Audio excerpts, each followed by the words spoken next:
Although the spot removal tool was initially designed to remove spots that appear on your image as a result of having dust on your sensor, it can also be used to make basic corrections such as removing a blemish or other distracting item in your image. So let's go ahead and zoom in right here on the girl's face. And although I actually don't think technically these are blemishes, I think these are actually small little moles or freckles, we're going to go ahead and remove them. So in order to select the spot removal brush, you can tap the B key or select the tool from the tools. And over on the right-hand side, you'll see that there's two different options. You can either set it to heal or to clone. When you set the tool to the clone option, you're going to be making an exact duplicate of the area that you sample. I actually want to set it to heal because I want Camera Raw to automatically adjust the tonality and the colors of the source area that I pick up and place that on top of the blemish in order to seamlessly remove it. In order to adjust the size of the brush, you want to change the radius slider. You can also change it by using the left bracket key or the right bracket key in order to make it larger or smaller.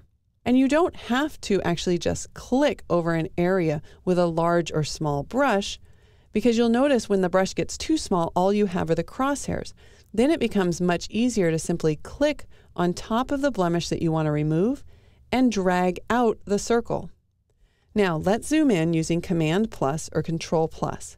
You'll notice that there are two dots. The red dot is the area that we want to remove. It's the area that we want to heal. And what Camera Raw has done is it's set down a green dot to sample from. So it's taking the information that's under the green dot and it's moving it over to the area under the red dot, and it's seamlessly healing it for me. Now we can change the size of these dots by simply clicking and dragging. And really you want to make the smallest size dot possible. When I position my cursor inside the dot, you'll notice I can also move this.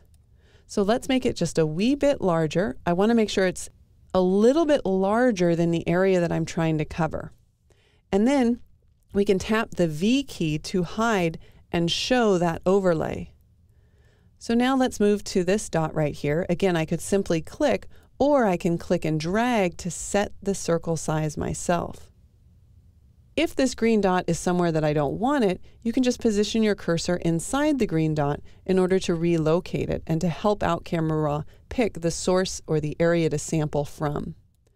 I'll click again right here and drag. And then once more right here. And even over on this area right here.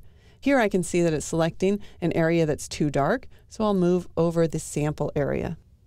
I'll click again right here, and maybe click and drag right here just to make sure that the sample size is large enough, and then move over the area that I want it to clone from. Tapping the V key will toggle the overlay on and off, and tapping the P key will show the preview of before and after. So the next time that you have some simple blemishes or distracting elements in your image, give the spot healing brush a try. I think that you'll find that you can avoid spending time fixing little problems like this in Photoshop and just take care of them right here in Camera Raw.